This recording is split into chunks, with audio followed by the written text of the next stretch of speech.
All right, everybody, and welcome back to another episode of the Designated Players Podcast. This is episode 18, and as always, I'm Andrew, and I'm joined with Adam and Connor, but we actually have a very special guest.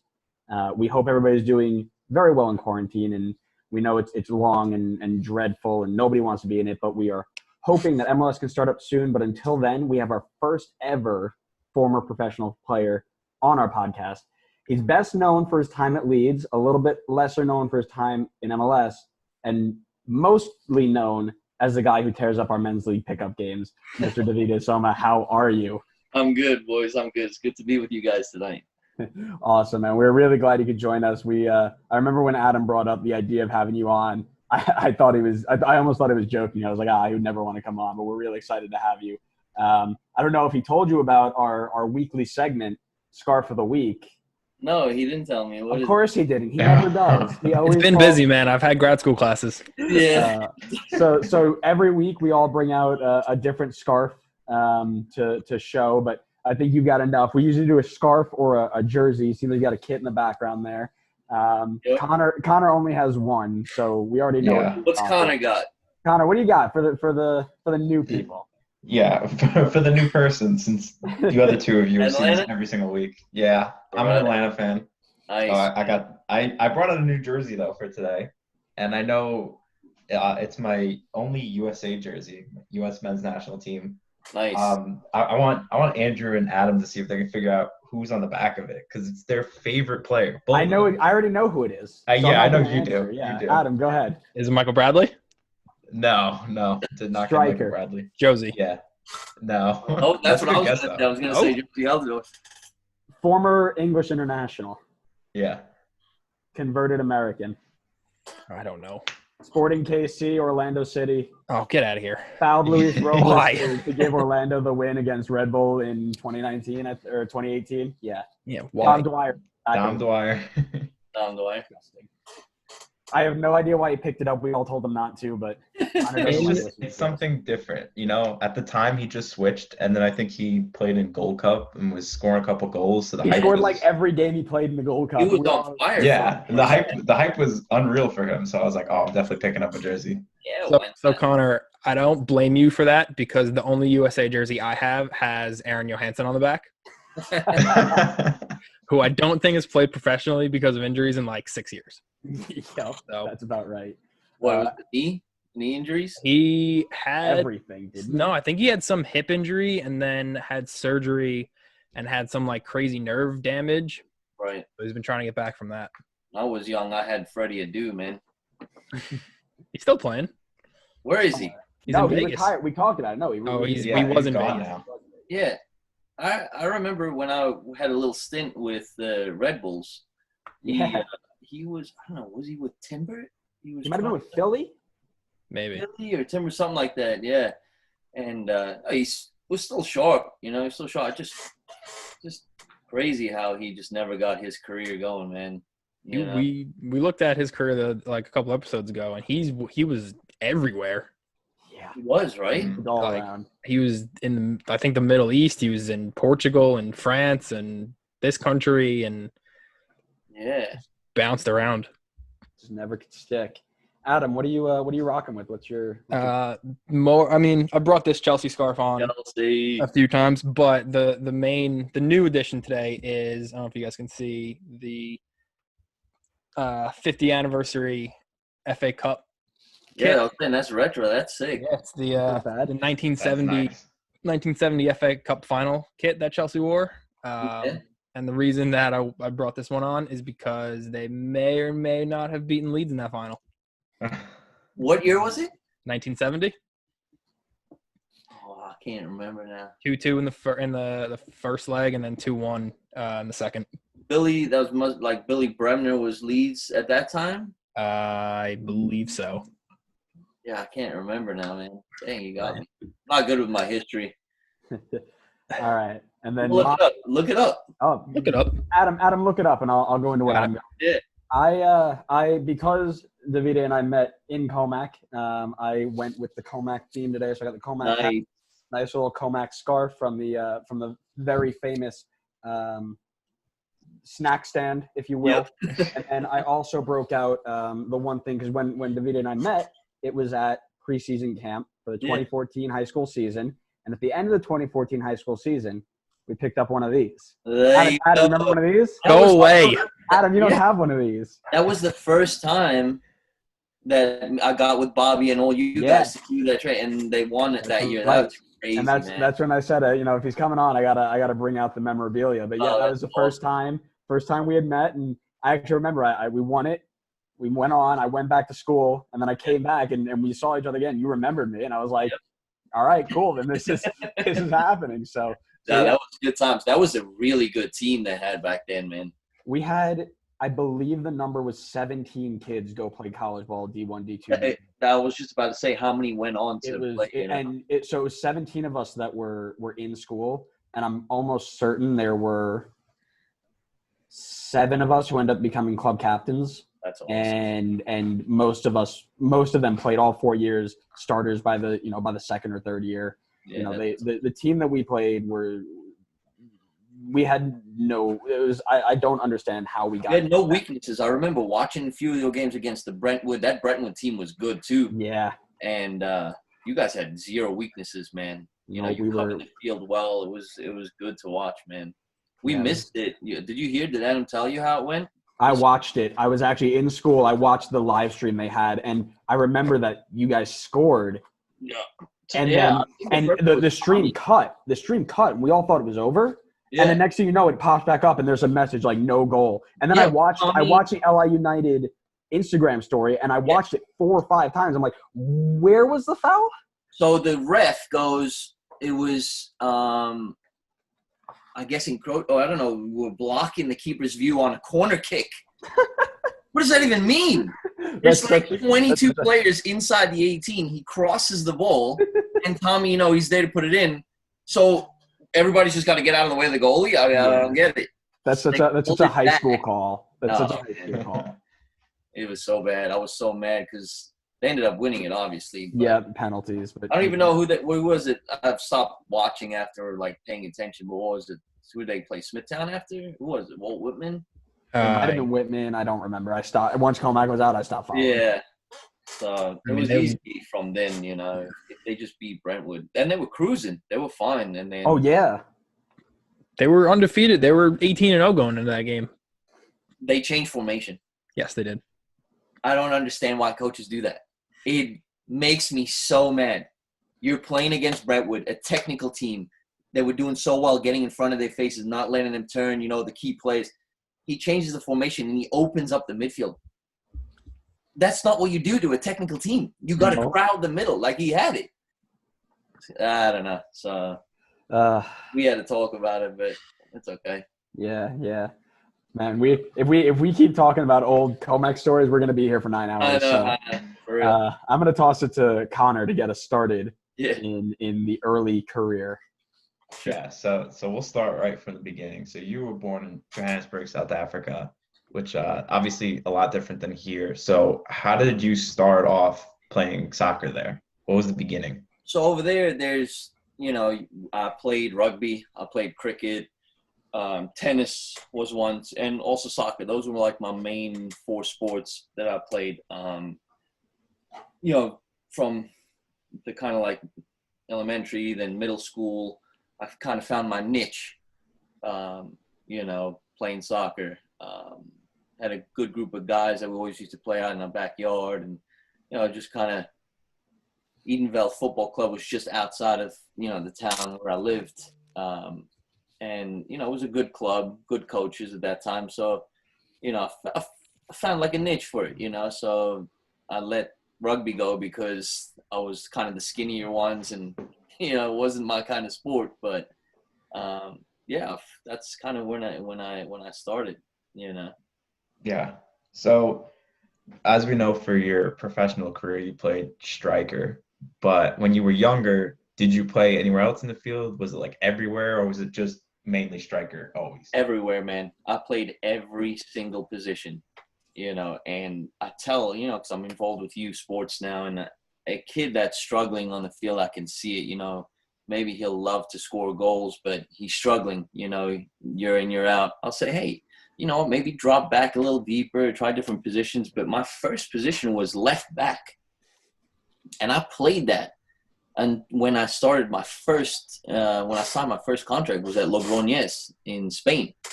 And I was bombing up and down the field. And eventually, I moved, got close to the goal because I had a good eye for goal. But, yeah, it was left back. I played defensive midi.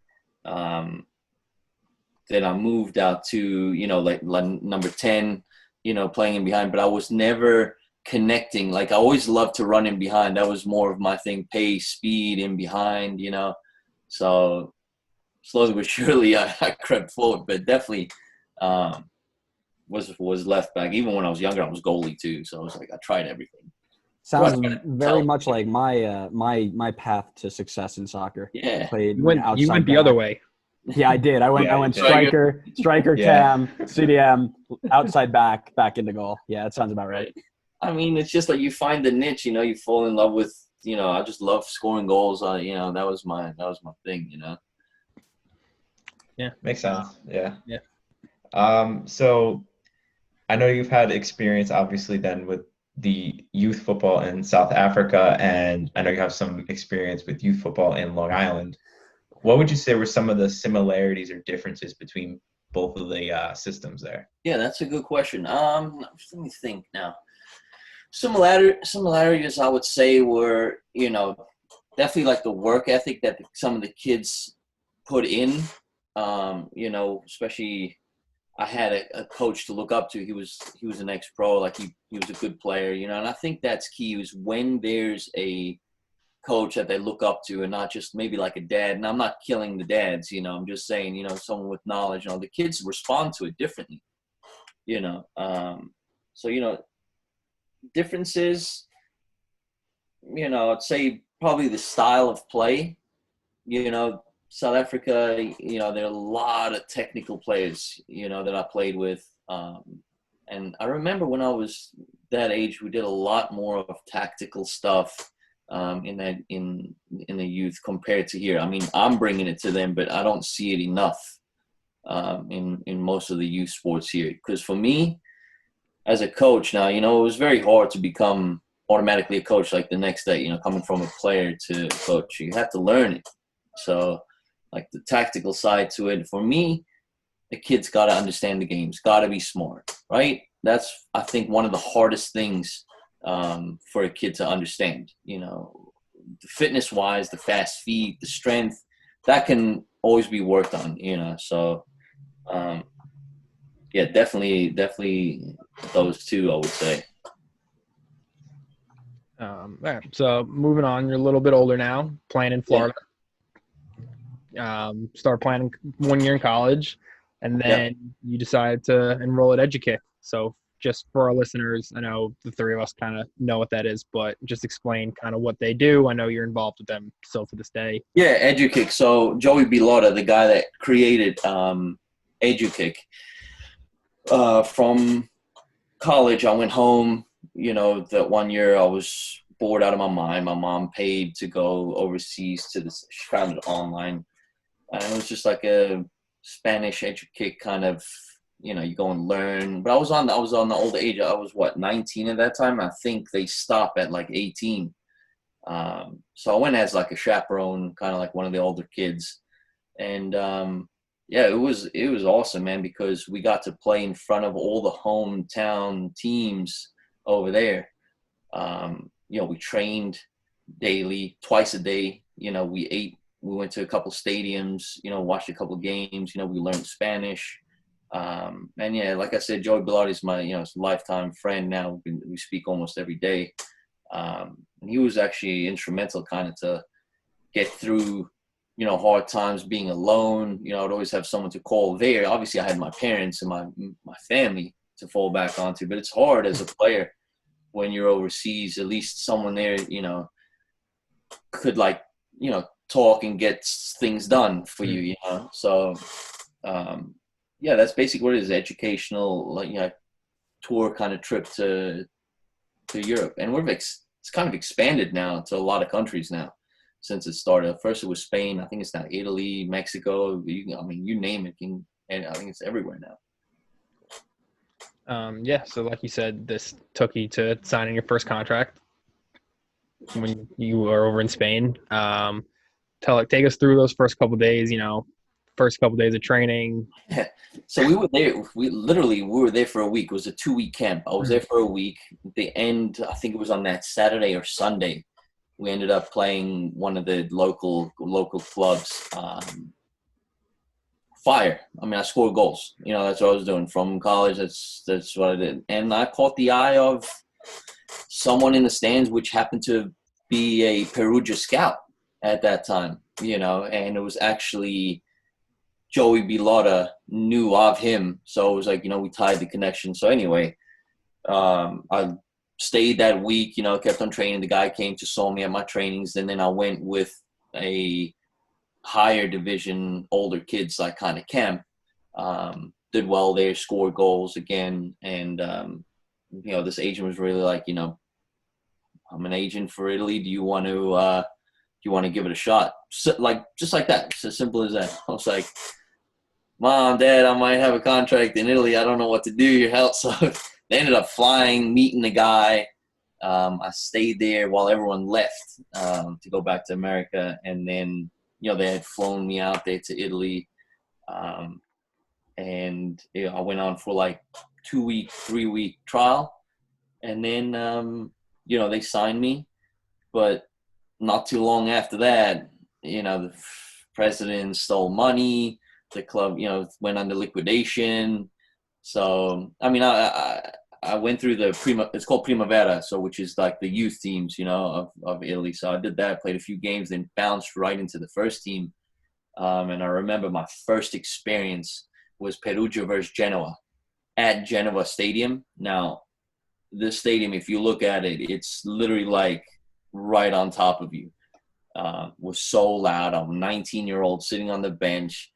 Never got a chance to play, but it was an experience of a lifetime for sure, man. So let me actually bring you a step back, right? So this club folds. Yeah. You're 19 years old, and you're away from your family. Where's your head at? And were you aware of what was going on? Like, did you know like this might have been an option? Like, when I went to Spain, I was just like, okay, it's just going to be 2 weeks. I'm going to go get fit, just go have fun. Until that person came to me and said that I have, an opportunity to go. That was it. Yeah. Like, there wasn't anything in my mind that was going to stop me, and I had the chance. The only thing was to go back to college. And now I've got my parents on one side saying, no, you should finish, blah, blah, blah. And then I got, Joy Bilotta and the agent on this side and saying, you're never going to, if you pass this up, you're never going to get this chance again. So, took the chance. And it was awful because from there, I was like literally living with like a host family, a friend that Joey knew of, blah, blah, blah, so speaking Spanish, the people were smoking cigarettes in the house, at night. They had like 4 kids. So it's like I had to just run around, find my own way around the buildings, keep the ball, juggle by myself until that next thing, until that from Logroñez to Perugia, that thing came up. And then from Perugia, it was, Provasto after that, and that same agent kind of helped me move on to that next step. But yeah, it's not easy, man. That's why it's I don't think it's like a lot of Americans that actually like truly really make it in Europe, because it's like you're far from your family. At that time we had Skype, Skype with my family every day. They're sending money to this host family for me to live. There's so many things that you got to just grind, basically. I was at the grinding stage of my career, Yeah.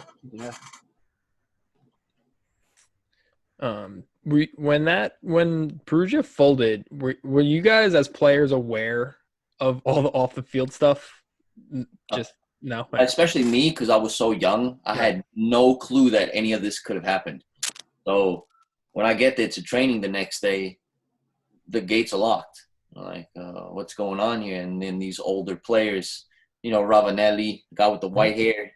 I became close friends with him.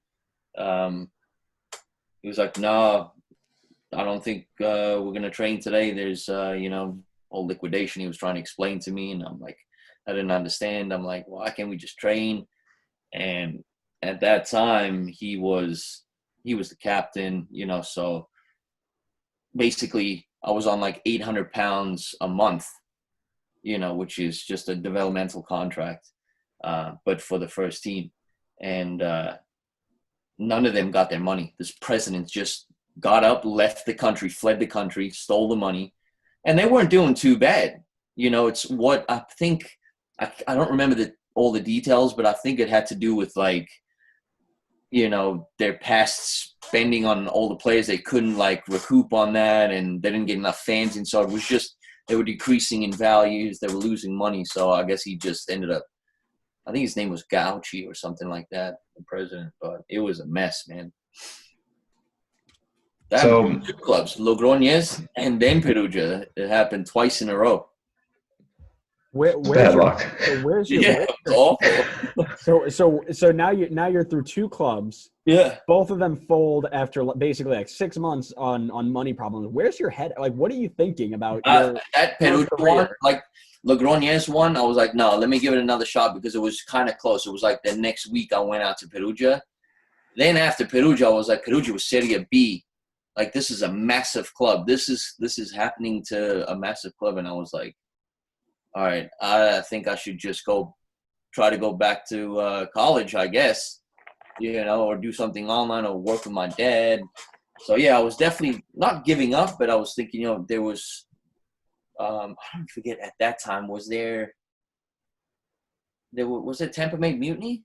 No, what was there at that time? Yeah, I was thinking about coming back to play in because we lived in Sarasota, at that time. In Florida, so I don't know what was around. There was Fort Lauderdale, something. Fort Lauderdale Strikers could have been there. Right, one of those. Mutiny, I think Mutiny were gone by that point, but you also had like Miami United. I think one of those. Yeah. The Fusion would have been gone by then. Right. Yeah, Fusion were gone. Something like that. That I was gonna.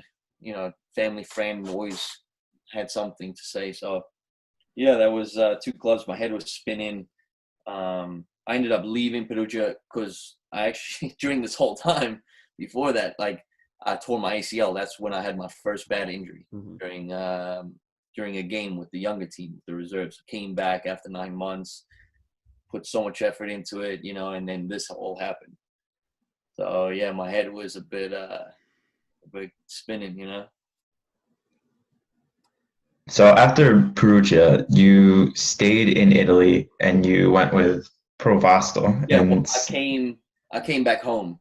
I came back home for a little bit, and then it was only for like a week. And then my, I want to say cousin now, lives in Italy. On my mom's side was like, I know of an agent that could possibly get you to Provasto. So I was like, okay, Italy again, and this was third division. I think there was Serie C 2 or something like that. So, okay, let's try it again. Now I'm living with the younger group. I go there. They put you in the house with the Primavera again. 2-week trial.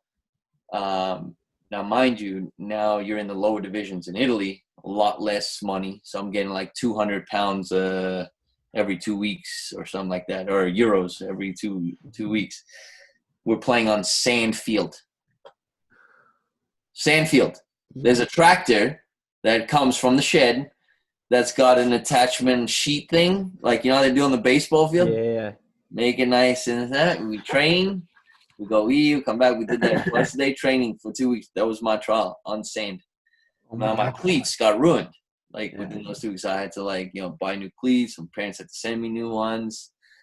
So the only good thing is I'm European. Like my mom and dad are Italian. Background's Italian, so it wasn't easy. It was easier in a sense because I could speak it. I understood. I liked the European, lifestyle. So I was enjoying it at that time. But it was a grind, man. It was definitely a grind. Yeah. I know you were there for a few years, 2005 to 2007, and in 2007, the team was relegated. So Yep. what was the mentality in the locker room like going through a relegation battle like that? Yeah, it was one of the hardest times because I've been on both sides, and the feeling is completely like it almost felt like the fans were against you in a sense because you've let them down.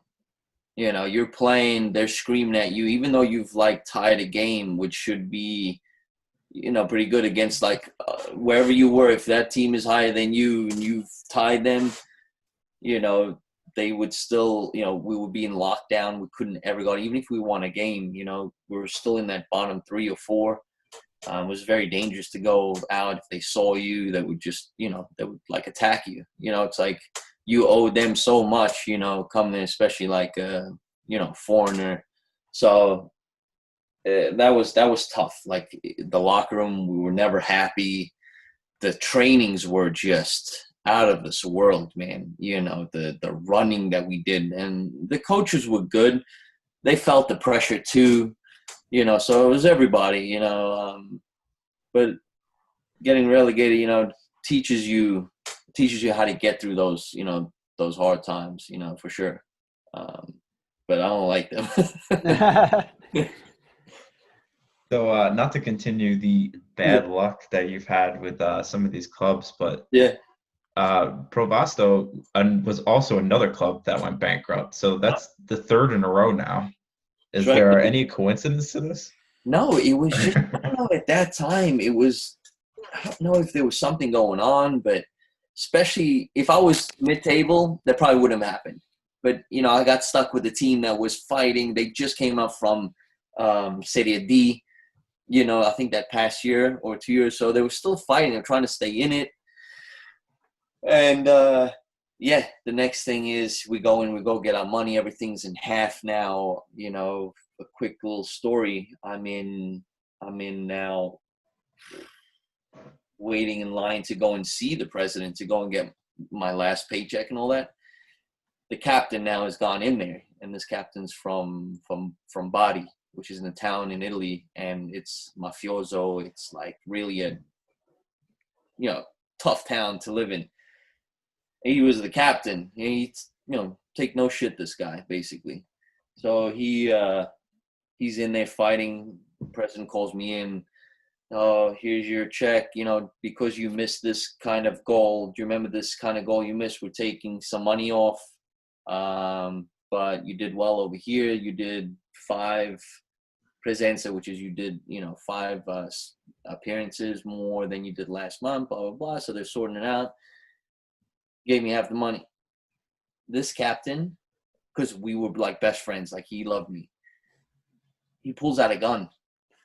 He puts it on the table. He's like, if you don't give this kid all his money, you're not leaving this room. And this is him talking to the president. And now I'm sitting here and I'm like, yo, what is going on here? This is not what I signed up for, guys. And it was like 100 euros, you know. I was like, keep this shit. I don't want anyone to get shot here. So this guy's, no. You're going to get whatever you deserve, you know, because of this guy, you know, he got all his money. He made sure certain people got their money. This guy. So eventually I ended up getting like what I was supposed to get, like 2,000 euros or whatever. Thank you very much. See you later. I left, you know. That was one of the craziest stories. I don't tell many people that, you know, especially, you know, kids that they want to know, like, oh, it's all high. They always see the highlight where you were at, you know. They never see the grind. So that's one story I don't think I've ever told that many people to. First years, we like that. Yeah, it's crazy. When did Juve have that whole like scandal paying the refs, and when did they get demoted? It feels like every Italian team around that period was just. I was in Italy. No, was I in Italy? I think it was when I was in Olbia. Must have been when I was in Olbia. I don't know if you can find out. But yeah, that's there's a lot of scandals, a lot of betting, you know, on games. You know, and it still happens today. You know, still hear about especially in the lower leagues, you can go to like if you know friends on a team and you're on another team and they need to be relegated or promote, whatever. I mean, you can do live bets. The first kick of the game, like where is it going? You can bet on it. So that was crazy because I think Juve didn't lose any of their players. They kept like pretty much the same squad, right? Yeah, I know It like was the like a Buffons of the world stayed and got them promoted every year. Yeah. A lot of them. So Zlatan left. There. Yeah, Yeah. well, I don't blame Zlatan for leaving. Zlatan left and Cannavaro left. Other players like Del Piero, Buffon, and Trezeguet all stayed. Yeah. That was in 2007, I believe. Yeah. Yeah, so that was when I was like Provasto, right? Yeah. Mhm. Still there. Yeah. Yeah, it was crazy those times, especially Italian soccer because I grew up. I loved watching my favorite team, Roma. Mhm. Batistuta, Totti, those are my favorite two players. I used to watch them all the time. And it's funny to say I'm jumping ahead, but when I went to San Jose Earthquakes, one of the Roma players joined San Jose Earthquakes, Francisco Lima. He played for Roma, Brazilian guy, defensive midi. I ended up living and rooming with this guy because he needed, translation things and all that stuff. Help him translate. But it was good. That was good times too. But yeah, definitely the Italian 4 years in Italy, the 4 years that I had was definitely a grind, man. Because even Olbia, she won. That was a better better like city to live in too. It was in Sardinia, so it's off the coast of Rome, basically. So you got Italy and then Sardinia, and then Olbia is like right on the coast. Beautiful town. Food was good. Now we're flying, like we were third, fourth from the top. That was like when I started to be like, okay, I'm enjoying a little bit. Even though the money wasn't there yet, I felt like, I was playing well. I had like 39 games. That's when I played left back and left midfielder, because I would cut in. If we played the 4-3-3, I'd be the high, left forward. But that's where I really started enjoying myself. We trained on grass field. We had turf games. So it was like, okay, something's working now, Yeah, it sounds like Olbia was the first kind of this is my career. This is where I kind of kick off, especially given the last three clubs no longer existed. Yeah, 3 years of and then also my agent on my last when I moved to Provasto, he also took money out of my my contract, hidden contract. So that was another issue that we had to deal with. There's a lot that goes on the sides, for when a player goes to a club, I don't know all the things, but I know what happened to me, it was, if I'd scored 10 goals, he would get half my bonus. And it was just like stuff when I was young, I was kind of by myself. I'm signing these contracts, you believe in the guy. So yeah, you live and learn, so. How was it, when you were out of training, obviously living in Italy off the coast, eating the Italian food between training sessions? The best. Was awesome. I was single. We were going out with the guys that had a lot of ex-pros that played all over, top players. They were, we're going to this is when we started going, okay, we win the game. We're going to the nightclubs now. We're going to go here. We're going to go on this guy's yacht. So it was really, really enjoyable. It was like, okay, this is definitely what it's like to be a pro soccer player, They definitely work hard though, the Italians, when we had to work on game tactics and stuff, we would be on the field for like 4 or 5 hours, man. One of the longest training sessions I ever had was 5.5 hours. 5.5 hours from warm up to cool down, everything in between. Video session, your work in the gym. That was at Olbia. Mm-hmm. All right, so I guess we'll move away from Europe now and come back to America. Mm-hmm. And we know, as we mentioned previously, that you made it to San Jose in 2008. Made a few reserve appearances, made a few regular season appearances. Excuse me. Never scored for the first team in that first year, and had 2 goals for the reserves.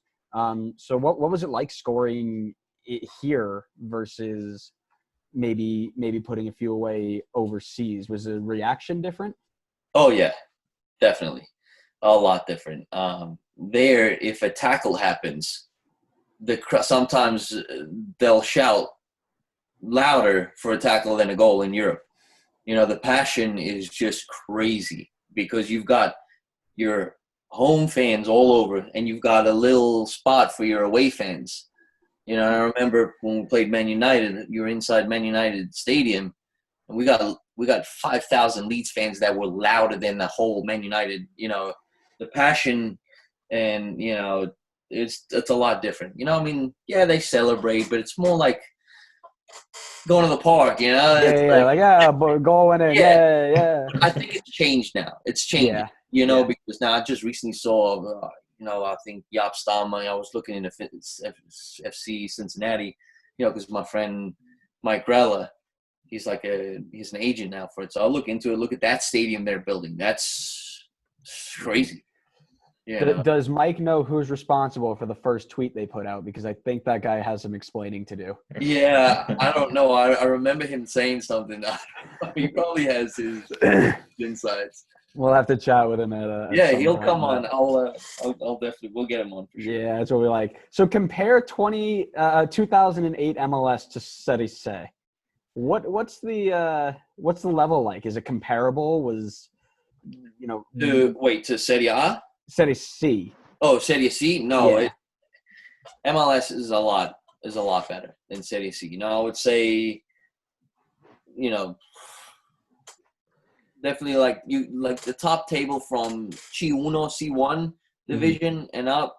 I think that it's getting better though, MLS. Definitely my time I would say was like Serie C1. Now it's a little higher. I think it's like Serie B, C1, a couple of those teams, but definitely it's getting better. I would just love to see more using the brains than 100 miles an hour. Yeah, kick it and run, baby. Go get it. Coaches.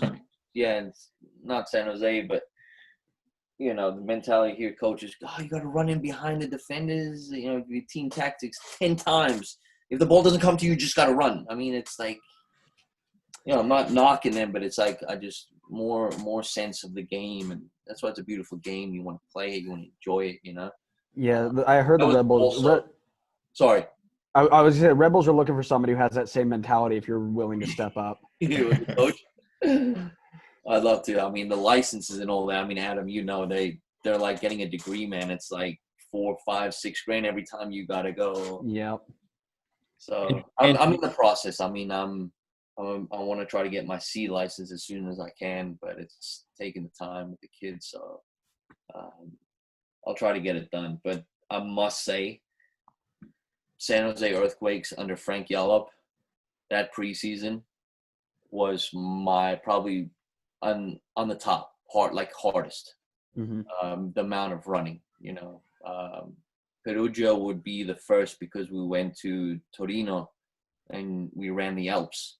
Oh yeah, that was by far the worst air experience I've ever had. Juggling a ball up a mountain, you lose the ball, guess where you're going? You're going back down. Oh, no. Running, and that's after doing like 2 hours of just running up through the mountains. And so, but San Jose, you got the bleachers, or I think it was, where the hell did we, Santa Clara University. That's where we did.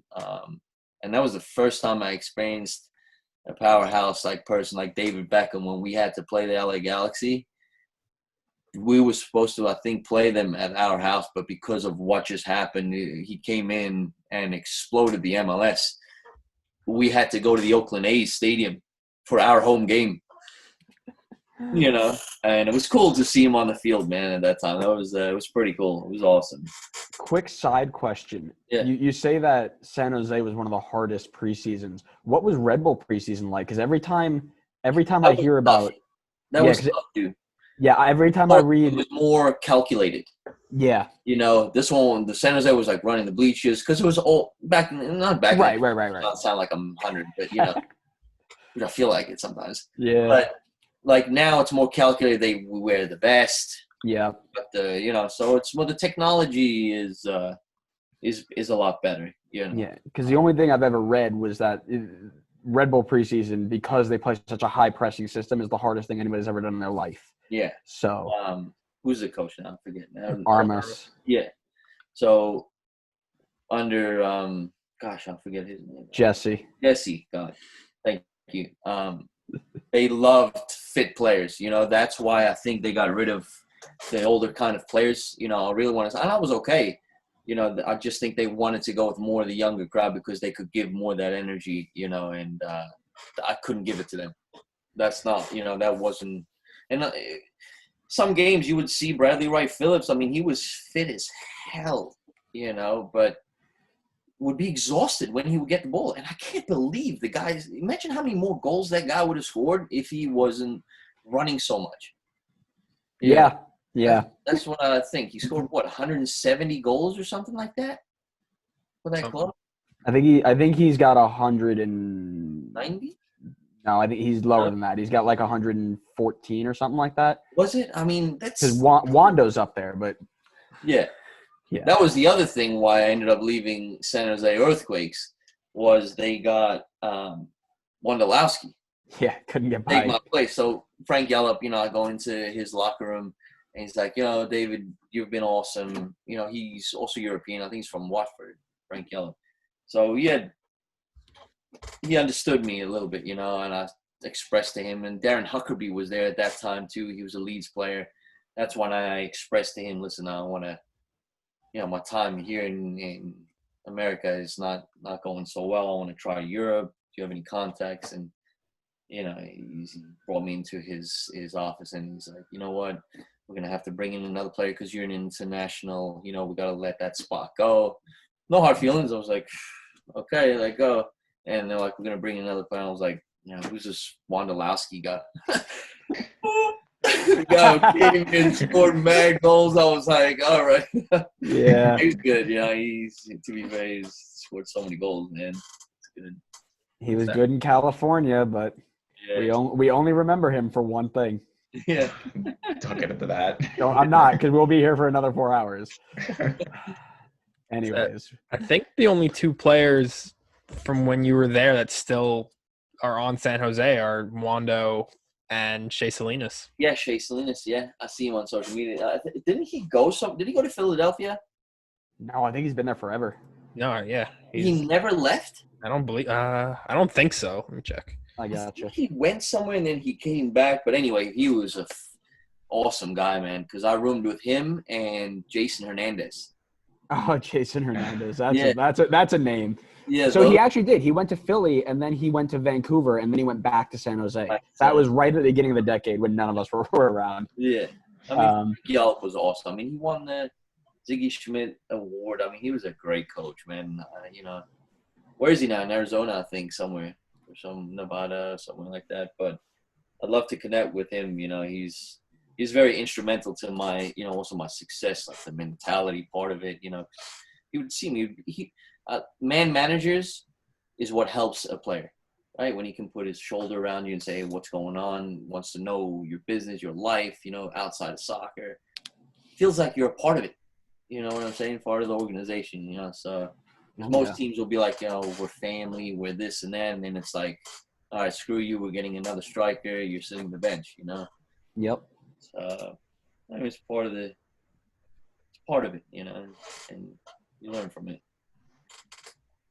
So keeping with your time in MLS, I know you touched a little bit earlier about coaching in Italy, but how did coaching in MLS compare to the coaches overseas?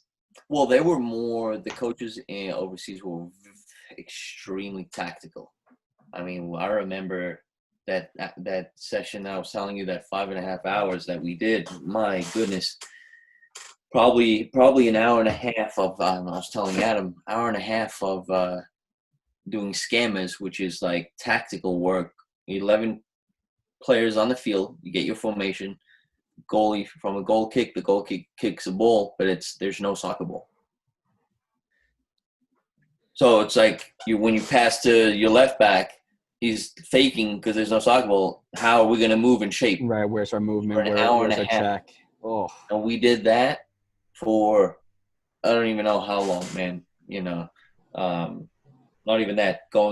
Looking at the teams before, like 3 hours, 2 hours in the video room a day, before and after training. I mean, it was very like, I had the coach once say, listen, we're going to go into this season.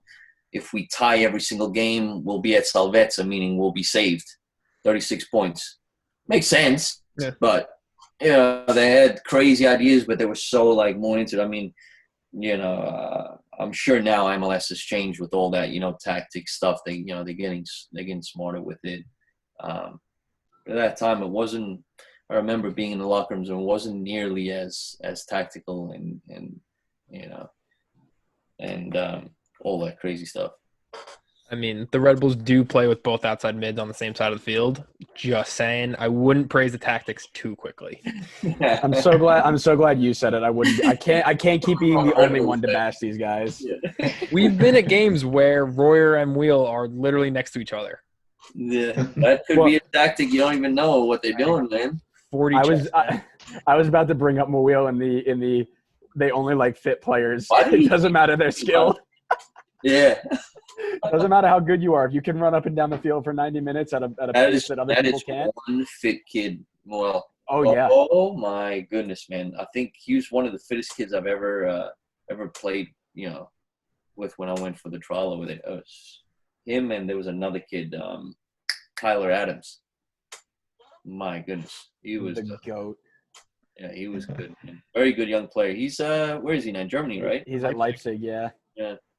He's gonna have a good career. That kid stays on with it, he's gonna be good, man. If he can stay healthy, man, that's his biggest issue right now. But yeah, it was tough to lose him because he was one of the biggest parts of our one of our better teams that we actually spoke about last week. But Yeah. They got rid of a lot of like people. I don't understand.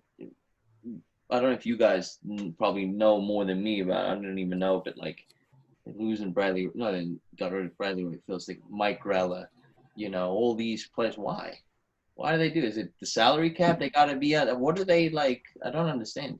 it is an issue with the way that Red Bull Global, which is Red Bull New York, Red Bull Leipzig, Red Bull Salzburg, wants to operate, in the fact that we are just a feeder system to Germany and to Austria. But none of the players went there, only one. Well, that's the thing. They want to get rid of all the older guys so they can bring in the youth who have higher potential, and they can just send them right over. That's the growing. So they're also model. going with the younger crowd. Yes, and if they don't go to Leipzig to make the team better, they sell them on for a profit so that they can make money. Is Jesse still there? Jesse's at Salzburg. Okay. So he's still within the organization, but he's in Austria and doing very, very well. Oh, are they? Yeah, I mean, I don't know if you saw them against Liverpool. He's so smart. He's a really intelligent coach. Very, very smart. Yeah, I wish he would come back. Yeah. Yeah, you have to feel for him. He's coaching the Red Bulls. You lose Tyler Adams, then go to Salzburg, and you're losing Minamino and Holland for combined $3 million. That's crazy. That's wild. I mean, I'm sure in 2 weeks they'll find another kid that I'm sure is designed to score goals. But yeah. the fact that every transfer window you're like, all right, who am I losing this week? I know. It's like hit or miss, because I remember when you signed these contracts, it was like they could break it at any time. They could say, hey, you're leaving. I don't know if it's different now, but that's why they ended up letting me go, because when I signed that contract, it was non-guaranteed contracts at that time. I don't know if it's changed now, but it's I have to assume they changed with the Players Association wanting more rights. Yeah. Alrighty. So during your time from San Jose, kind of transitioning away from coaches towards the players, how did the other players on the team see a 23-year-old coming into the team that's played his entire professional career thus far internationally? They were okay. They were okay to me. They probably expected, me to have done a lot better than I did. Just because I was from Europe, but they were fun. The American locker room, all the boys, they were welcoming. I just couldn't get over the aspect of how much running there was. That was tough for me. I mean, I was fit regardless, but it wasn't my game. So made friends with a couple of players. Like I said, Darren Huckabee and all that, and they helped me through the transition through it. They were fine. I did enjoy my time at San Jose, besides not obviously, excelling like I would have liked, but, I still made good contacts, still talk to a couple of those players nowadays. But yeah, they were fine. They were good. It's harder the other way. Like when the Americans go there when we went to Leeds, that's what I was getting at. That now, they weren't so friendly. When you go to Europe, it's, especially in England, Mike Grella also found that very hard. We'll talk to him about it too. It's like you go in there and the kid that's grown up under the system of, say, Leeds United his whole life, he's almost going to be the man now at Leeds. All of a sudden now, Mike Grella or David Somma's come on trial. We've blown it up now too. We're just a little older, have a little bit more experience. We take that kid's spot, and it's not like, they'll be friendly with you, but it took time. It took about a year before everyone started to realize, what I could do on the field. Well, Mike could, and then that's how you, get to know everyone. Yeah. That definitely that way. It's the other way. It's harder to go over there and be accepted. Adam, I think this is you next. Yeah. Is it? Yeah, right here. Oh, no, we already talked about this. Yeah. No, we didn't. Go to the next part, Andrew. We didn't talk about that. We did. No, we didn't. Anyways, so what we're talking about? Yeah, what is it? So Adam has a section here about what it was like being on a team that after you sign your senior contract goes 11 of 15 games without a loss, right? So out of 11 games, you have a win or a tie, but you still finished dead last in the entire league. And you were level on points with a Galaxy team that had Beckham and Donovan, and you actually beat that team. So we talked about how you were there and you playing with it, but do you remember who scored for that game? Just Beckham? no. Who was it? You had Edson. For us? For both teams. Okay, for us, I think for the Galaxy, it was the Spanish guy. Was it the Spanish guy? No. No. Mikel Arce? Wasn't it Mikel Arce? No, it wasn't ours. It might be in a different game. Okay. I don't really remember now, man. In the game we're picking out here, Landon Donovan and Edson Buttle pick up goals for the Galaxy.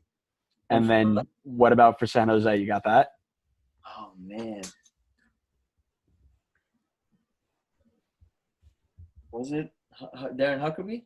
He had one of them. Yeah. I think it was him. And who was striker? Was it Ryan Johnson was the striker? No, he was a striker, but he didn't have the goal. He didn't have the goal. Let me think now. Oh, man.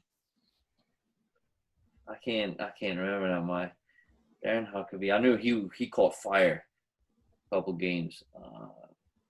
Wasn't it Shea? No, not Shea Salinas. Shea didn't. No.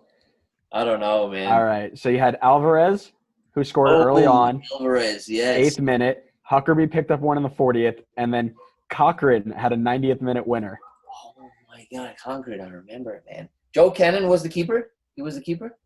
Yeah, I believe so. That was his. Yeah, that was his earthquake teams. Oh man, Alvarez, what a player, man. Lefty, intelligent player. He was so good, man. Yeah, forgot about him. All right, so now we'll move on to the section Adam wanted us to move on to, and move back to England. Yeah. Talk about your time where you are easily most well known in Leeds. So you started off on the GA team, Generation Adidas, and you played against reserve teams. It was from it was from MLS, from Frank Yallop. He wanted to help me. So Yeah. Generation Adidas thing, it was part of it, and he got me into it. So we ended up going playing against West Ham, I think Chelsea at the youth we played. Yeah, and then I caught fire there, man. Do you remember some of the bigger names now that you played against back then? Like when I was first team? When you were on the GA team and you were playing these reserves, do you remember anybody in the reserves? Chelsea. The players? Yeah. Oh, no way. Okay, so I wish, man. Yeah, we found out Ryan Bertrand. Not Terry was out there watching the game though. Was he really? He watches every youth game still to this day. That's wild. Yeah. He goes there all the time, even though he's with Villa. Now, yeah. He posts every day about Chelsea and all this stuff. He'll be back one day. When you got it in your heart, you don't leave. It'll be good for him. Him and Frank on the sideline, man, that'd be wild. Yeah, Frank, Jody, and John on the sideline is the only thing that pissed me off is when Leeds had to give them that freaking goal. Oh yeah. He was on the sidelines that day. He was like telling Bielsa to be quiet, and all that. I was like, I just want to be on that field right now. I'd say if you're on that field, he's got a stud right in the knee. Yeah. Oh, that was such bullshit, man. Yeah. Play go down at half field. Now we got to stop the game for what? I don't understand that. It wasn't dying. He got up. Anyway, we ended up scoring a great goal, and then now we got to – where have you ever seen that? Only when Chelsea needs something good to happen to them does magic happen. That's crazy. These two Chelsea supporters know what I'm talking about. Yeah. But yeah, you also picked up game against Patrick Van Aanholt. Michael Mancien, who is now in MLS or former MLS, I'm not sure if he's still around, and Hal Robson-Kanu, who lit it up for Wales at the Euros in 2012, I believe. Wow. They were on the Generation Adidas? They were on the reserves you played against. Oh, against – okay, that's right. Yeah. So we had a good team, man. I don't even know. I wish I have so many of those pictures and stuff. I want to – if we do, we can do another podcast. Even with Mike, I'll see if I can find those. Yeah. My mom has all those pictures or whatever, and I'll see if we can recognize anyone. Yeah, that'd be really cool. I think they must have – they were MLS players. I'm assuming they were either MLS or like straight out of college. Yeah, straight out or out of college, So, yeah, I can't really remember that so long ago. So while you were at Leeds, you were actually playing at the time with former San Jose teammate Darren Huckabee. Mm-hmm. He was the one that helped you to find a club in England, a new club. So what was the process like trying to get a trial abroad? So hard, because at that time when I left San Jose Earthquakes, it was up and down, but I still had that good feeling when I was at Albion. I was like, this can't really be the end of it, and I didn't really want MLS. So I'm like, damn, am I really going to go back to Europe? But, speaking to Darren Huckabee, he had the contacts through his, family friend, all that. I was like, you know what? I'm going to one more try. That's what I told myself. I was like, and you see my bios, I told the clubs all this was like a one-way ticket out there to Europe. My first trial was with QPR. And I get there, and there's 26 strikers on trial at this damn club. And I'm like, and I know I think I knew some of them, like they were like, really good players. So I'm like, to my agent, what are we doing here? At this time now I'm getting like little, not like bullying, but I'm like, yo, you waste my time doing this, get something else if you can. So anyway, I did the week trial over there. Who is the coach now? I don't even remember now. I want to say Neil Warnock, but I don't think it was him. I think it was someone else. He became the Leeds coach. But yeah, after that, I get to go 1 week. They're like, okay, we got a week trial now at Leeds. Okay, so I go. The week comes up, was on fire, scored against all like the youth clubs again. I think it was like Chelsea, Liverpool. I don't know who it was. Oh, okay, we're going to extend it now. We'll go another 2 weeks. So now it's the end of the third week. Nothing yet. They're undecided. Scoring goals. Amazing in training. The first one there, last one to leave. Fourth week comes, a month on trial. And I'm like, if they don't do something now, I'm done. And then eventually they signed me on the developmental contract. And it was awesome because I felt like a massive club. I was reading about the history. I knew, from Darren Huckabee what he was telling me. I knew that the South African legend, Lucas Radebe played for them, So I was like, man, this is history. The fans, 50,000, almost 48,000 fans in the stadiums every weekend. I was like, this is what soccer's about, man. So I started really enjoying it. I was living with Mike Rell. I met him there, lived with him. But then again, here we go. Oh, David Somma. We've got Jermaine Beckford, Luciano Becchio. You can't just replace him until they get injured. So they never got injured. They've scored like 1,000 goals between them. You got to go on loan. No problem. Nothing's going to break me now. Let me just go on loan. So I go to Chesterfield, tear my hamstring. Come back, go to, I think the next one was, Lincoln. After Chesterfield was Lincoln. And that's where my whole life changed as a soccer player. They were in that battle for relegation, so brought back memories from when I was in Italy. Had a good little team. Chris Sutton was the coach. He played with Alan Shearer back in the day. They called him the SOS. I learned everything from this guy. This guy used to take me after training 2 hours. We'd train for 2 hours. I'd stay with him 2 hours. Teach me runs. Teach me how to stay behind on the shoulder of the defender, So many things. Scored 9 goals, I think, in 12 games. Kept them up. Our last game was Bury. Scored, I guess, 1-0, 2-0. I forget what it was. Kept them up.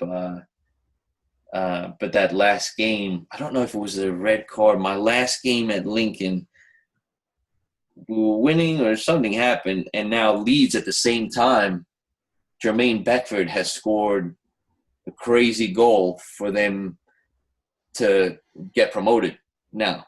Because I never played League One. While we were in League One, I was training with them. I went on loan to League Two. Now, they just won the title. We're playing at the exact same time. So anyway, we got saved. I ended up headbutting a guy because he spat on my face on the corner kick. So I'm driving back. They getting promoted. I'm suspended 3 games.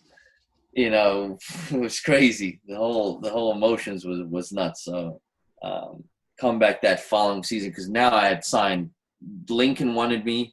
A whole bunch of clubs, were really interested in me because once you score goals like that in Europe, your name is out there. Like you, compared to like a defender, it would take you a couple of years to get somewhere, and really sustain yourself at. But as a striker, you score in six months, you can go to like big clubs. So next season, that's when I'd signed that professional contract, and that was good times. That was like, okay, been through everything.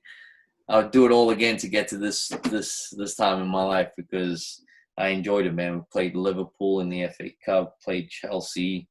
We got to play Tottenham. Gareth Bale, played against him. From coming from literally nowhere, and played at one of the best clubs in the world. It was crazy, It's crazy how it happens. Obviously, when Leeds got promoted, that was the highest level you could play at, but you were just on fire at Lincoln. Yes, you got sent off in the last game, but was there ever a thought to maybe I'll stay here? I mean, so that transition was tough, man, because I had Chris Sutton telling me, I really want you, but I know you're not going to stay. He's basically telling me that. He's like, you belong to Leeds. They're getting promoted. they'd be stupid not to. But if they don't, we're always going to be your option to come back to. And I had other, Chesterfield even wanted me. I only played like a game for them.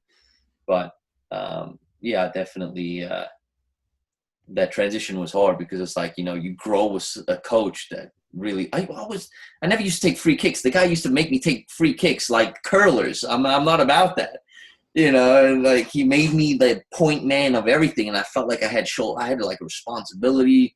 I was never captain. I don't even think maybe one game, but the responsibility that he gave me was just crazy. So yeah, at that time, but right away, Leeds picked me up, and that was it.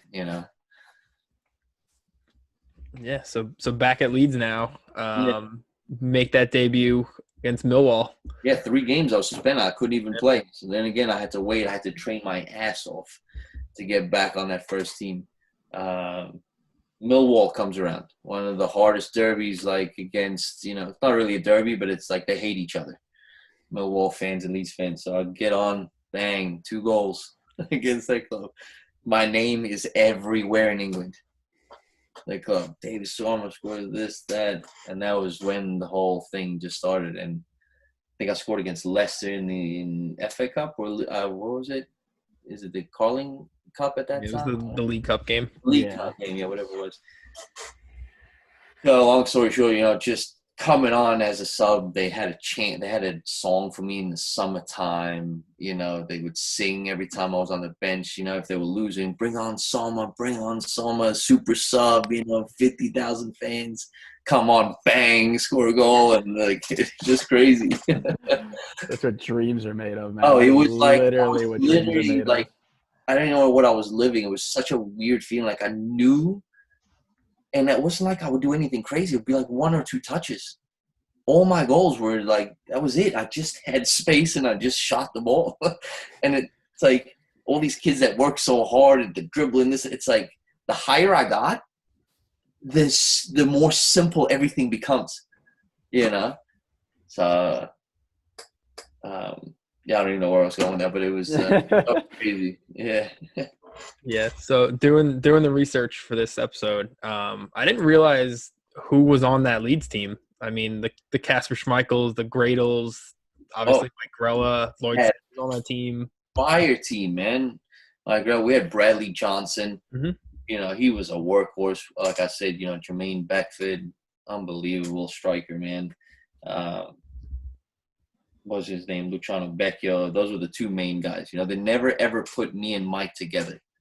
Never. They never wanted to put. In reserve games, yes, and we used to. Mike Grella and his feet is a joke. He's got one of the nastiest, silkiest feet. Just on this earth.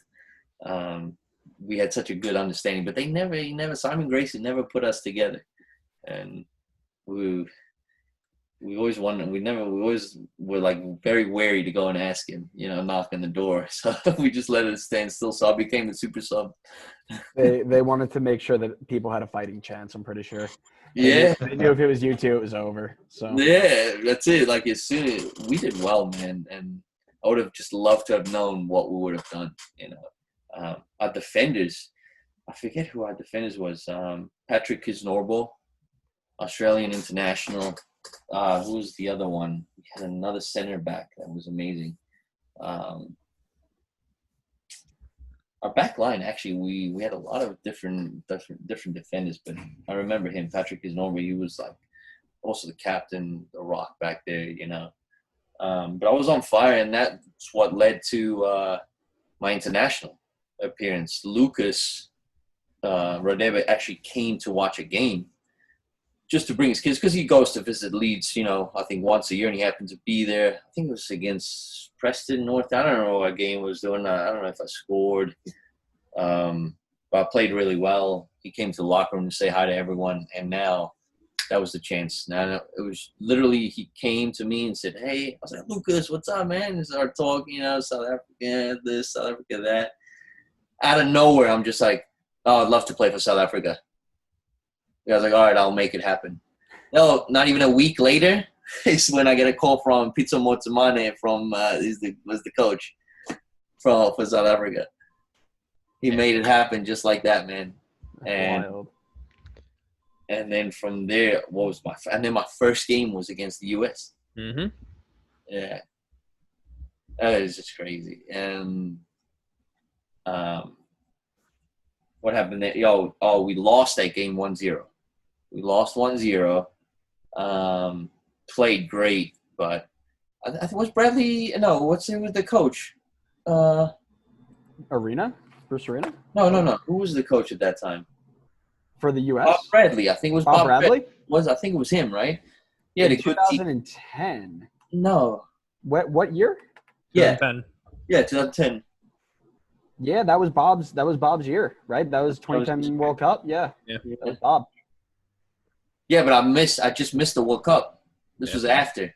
Were you ever in consideration? Did they ever? No, because I didn't light up until the season. I think it was, when did we start? The World Cup had just ended. Now we started the season in when did we start the season? I'm trying to think now. Or it was during? Yeah, I just never had the chance to play. I remember watching the games. Yeah. I was home on vacation and I watched it. Then the next year I had signed that, so that contract. But anyway, so talking with him got me into go play for South Africa. I got man of the match. The next game came around, played against who was it, Kenya, and I scored my first goal. And that was amazing too. That was another part where I enjoyed. I had all my family, my mom, my parents, on that side, my cousins, aunts, uncles, all in the stadium. Soccer City, man. The stadium was huge. It was crazy to be in that stadium just where they, it just did the World Cup. And it was a good feeling, man. I don't even know. Can you guys look up because I played against Egypt twice. Was Salah on that team? I can look. Is there a way of looking that up? Because I remember we lost I don't know if we tied and won the 2 games that we played. Well, Adam looks it up. I got another question for you. Yeah. Did you ever consider U.S. or Italy? Because you had eligibility for both of them. Yes, I did. I sat down, with my parents, and I was obviously like, I'm eligible to go to 3 because I had, my green card still. Yep. And I had my Italian passport. So I was like, what do we do here? And then I'm looking back at Italy. The hell would I ever get into that squad? Then I was like, USA, okay. But, I have this passion, like I always think as a player, you're born in a certain country, go and play for that country. Absolutely. No matter what it is, that's where you're born. People love you because you're born there. Whether you're from Ghana, you're born in Ghana, you play for Real Madrid. Those Ghanaians over there, they adore you. Don't change it. So that's why I think a lot of players miss it. Because there was nothing better than for me to put that shirt on for my country. That was the best feeling. Leeds was awesome scoring there, but playing for your country is another thing. Yeah, Salah wasn't on that team yet. No, he wasn't, right? Yeah. I forget who it was. There was another striker up there. I didn't know if it was him. But yeah, that was definitely one of the highlights of my career is to put on that South African jersey. Even though, that time they did well, in the World Cup. They had a great little team. They just defensively they were a little sloppy, My favorite goal celebration in history from that South African team. Shabalala when he scored that goal. Yep, that team celebration in the corner, that little dance. By far my favorite celebration. Macarena? Yeah. Yeah. That was wild. You should see how funny they are, too, because they started doing it, in all their leagues and all that. Because I followed it after, Yeah. they simulated and all that. The warm-ups were the hardest stuff. Yeah. I'm the only little white boy on, this team. And they're doing, like, these crazy, like, in-sync dance warm-ups, where they got to do high knee twice, click, clap, start dancing until when you go in the locker room. I'm, like, in the background, just, like, bobbing my head. They sing from the time they get on that bus. They pumping themselves up, playing their old music where they come from. Singing like an orchestra, man. It's incredible. Get to that stadium, the whole stadium hears it. Yeah, a little different than how each country does it. The Italians are very moody. They roll up to the thing. The English, some very serious, some like screaming, and then you got the Africans where they dance party. I miss Love the old Yoga Bonito videos with the Brazil team. Those were the Come best. off the bus and everyone's got. That's why they play. That's why they played the best. Yep. They were relaxed. They enjoyed it. You could see it on the field. That's why that's the coach I kind of want to be. You got to enjoy. You got to enjoy the game, have fun. Obviously, you're gonna be serious sometimes. Work hard for it, but it's like you gotta enjoy it. So it would not be justice to this podcast if we didn't talk about your time with New York Red Bulls, seeing as how 2/3 of the podcast is a Red Bull fan. Yeah. So obviously you had the torn ACL during preseason training with them, and they announced your injury on Twitter, which Simon Grayson didn't particularly like. Mm-hmm. And then that led to. I was a fan favorite. It was so funny. Yeah. Oh, actually, this was back at Leeds, it looks like, right? Still over at Leeds. Okay. I don't know why this is under the Red Bull section, but anyway. Okay. So he banned Twitter after that happened, correct? That is wild. Got everybody banned from Twitter, and they did not like me one bit. But it was the joke of the freaking year, man, because I signed up. Who the hell told me? I don't even know who told me to go on Twitter, and I'm not even I had no clue on how to tweet and do all this shit. I think I had just Facebook, and I'm sitting there at home. I'm like, let me sign up, do this. I'm like, gonna be out for. I think I said 6 months, not even knowing how long, this ACL is gonna be or whatever, however bad it was. Next hour, Simon Grayson calls me. Wow, you can't believe what you've done. What kind of pressure you put? And I realize it today.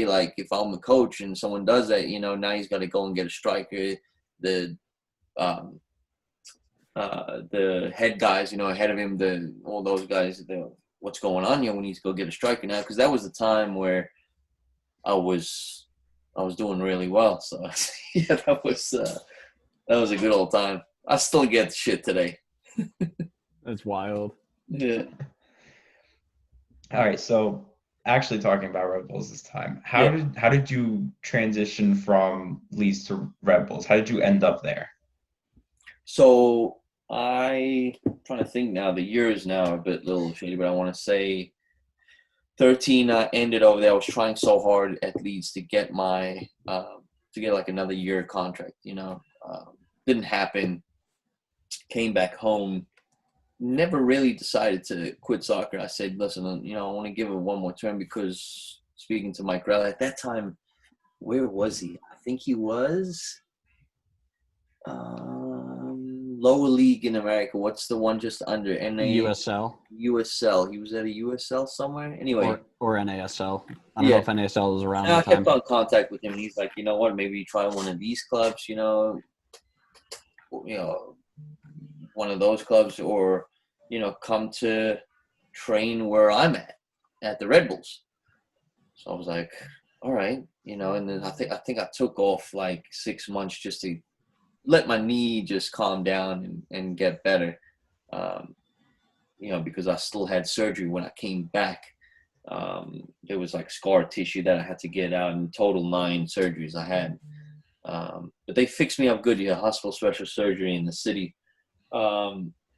Did a good job to get me back on my feet. So I would still have swelling, but I could get through it. I just couldn't give.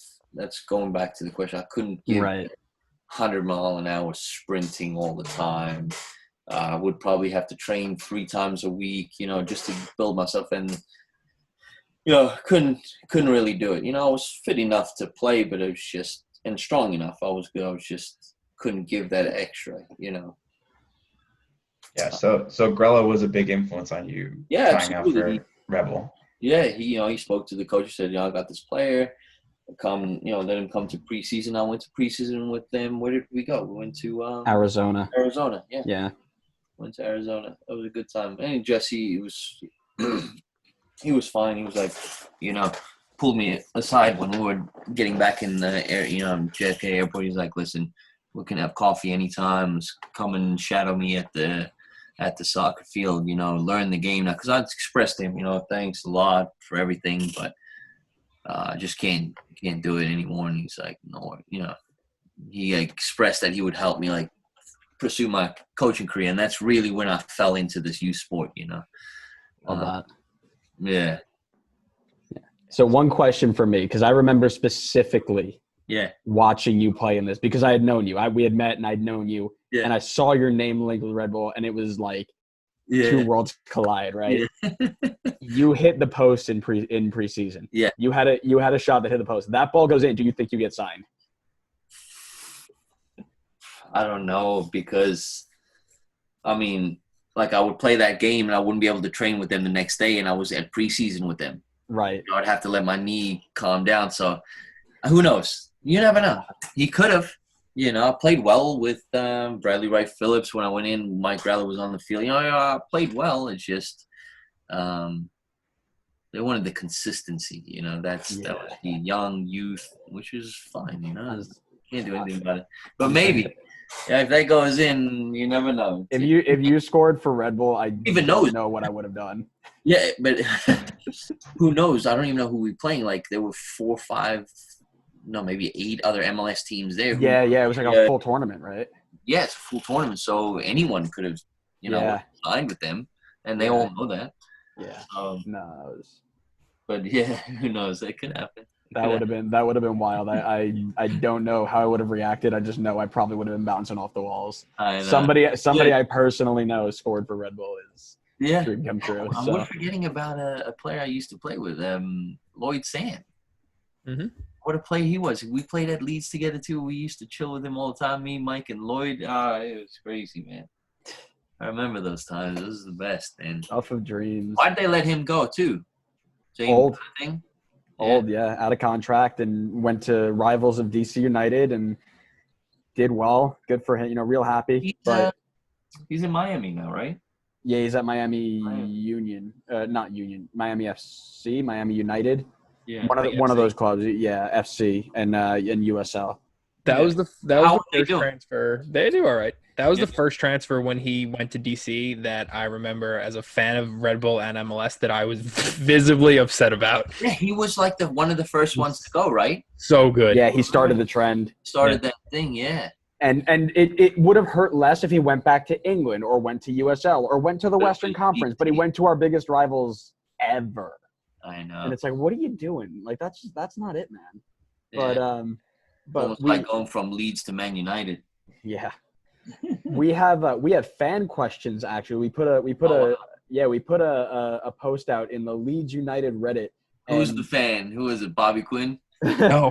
Russell9393 is the Reddit user, and he asks, did Radebe have an effect on your decision to join Leeds, and did that add any extra pressure? No, like I said before, I knew that he was there. I knew a couple South Africans. I think it was like 4 or 5. You were the 5th. Yeah, I was the 5th one, so 4 were there. And I was like, I felt like I had a chance. That actually gave me, hope, and like the desire to actually go out for that tryout. I'm not scared at all. I was pumped for it, man. And then he had 3 questions. One of them you already answered was if you officially retired, and we've spoken about that. Yep. And then the last one is, what is the atmosphere like in South Africa with regards to race, as the rugby team have quotas? Was there any cliches like that, or cliques, I think is what he meant to type, within the team based on where you come from or what your background is in the South African team? So I tell you, in 1995, before we made our move to America when I was a young boy, 95 was that World Cup in South Africa. Nelson Mandela, united the whole entire country to watch that rugby game. And that was honestly the reason why we beat the All Blacks, the New Zealand All Blacks. Mm-hmm. There was a unity at that time. You know, we left the country because we didn't know what was going to happen with Nelson Mandela coming out of prison, the apartheid, all that. So, but the unity that he had, it was awesome because all the clubs, didn't matter, white or black, was pretty awesome to see, man. Get together for the team. That was it. The whole country, that was it. No one did what I think it was like a day where everybody just didn't do anything, you know, and besides just watch the game. It was definitely amazing to see that. Football is magical. It Yeah. really is. All right, so we got some quick fire questions for you now. No thinking. God. We're gonna ask it, and you just got to give an answer. Except for the last question, we'll give you some time to think about What it. do I have, like a second? As you know, just the first thing that comes to your head, you give it. So Okay. I'll let Adam start it up. Yep. So, favorite goal you scored? Norwich. The volley. Can I say that or just Norwich? Okay. Yeah, volley's good. Okay. Have you done a jersey swap? And if so, who is the favorite jersey that you've received? John Terry. That's cool. Who's your favorite teammate ever? Favorite teammate ever? I mean, we had good times. You know, me and Mike, we lived together, so it would probably be Mike Rella. Hardest defender to play against? John Terry. Worst loss you ever suffered? Oh, my God. It was Preston North End. We were winning 4-0. We lost 5-4. I scored 2 goals, 1 own goal and 1 goal. Oh. So pretty much we were cruising, and I don't know what happened. I legit don't know what happened. I think I scored the tying goal, own goal, 4-4, and then they scored at the end, 5-4 in our home. It was a bad night. It was one of those. It was one of those. We played Saturday, and you had to play Tuesday. It was the Tuesday night game, or Monday night, Tuesday. I was one of those, and we would very sloppy. Your favorite stadium, and I'm obliged to remind you about Comac High School. Yeah. All right, number 1, Comac High School is not number 1. No, honestly, my favorite stadium that I played in, Yeah, that's got to be Man United. Even though, you know, I'm a Leeds fan, just the whole experience, the Leeds fans being there, that game, you know, that's Old Trafford.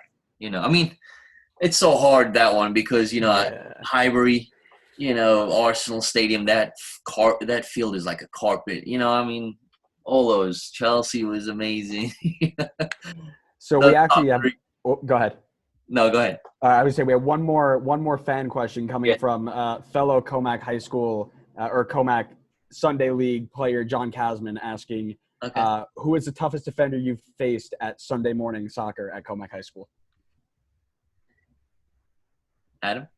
Wrong. It's actually me. That's okay. No, that was the right answer. Adam, you played attacking mid. Yeah, played whatever we wanted. He can run all the way back. It's true. Yeah, for the first 10 minutes. And then I'll give Adam this last one because he actually came up with this idea. All right. So you have a little bit more time. This isn't a rapid fire situation. Okay. We're going to create the first ever Soma Derby. Okay. So 2 teams. You're the coach of both of them in this scenario. Team A is 5 players that you've played with, and Team B is 5 players you played against. I'd have to name those 10 players. Correct. Okay. I would put on my team 5. I would put goalie would be Kasper Schmeichel. I'd put him. I'd put I love Lloyd Sam. I put Jermaine Beckford. I mean, these are Leeds players. I'll put Mike Rella. What is that? One more? Yeah, Or, one more. Was that me or do I add? No, you got to add one more. You're the coach in this game. Robert Snodgrass. Yeah. All right. Smart, technical, very good player. And then against, oh man, can I pick Lincoln side? No. To go against, I would do Gareth Bale, John Terry, Fabregas. Who was the other one? I'd love to play against Wayne Rooney, maybe.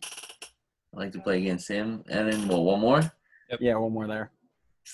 I'm stuck now. I think. Who else was at Tottenham?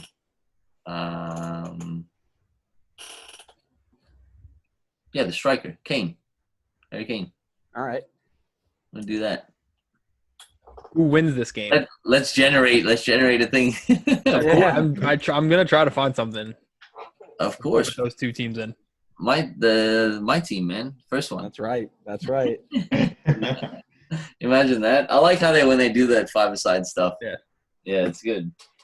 All right. And then to end everything off. Yeah. Professional call out, which means you are going to call out one other professional player that you have played alongside with and convince them or at least shout them out, tell them that they got to come on and also be a guest, and we'll do our best to make sure we get them here. Besides Mike?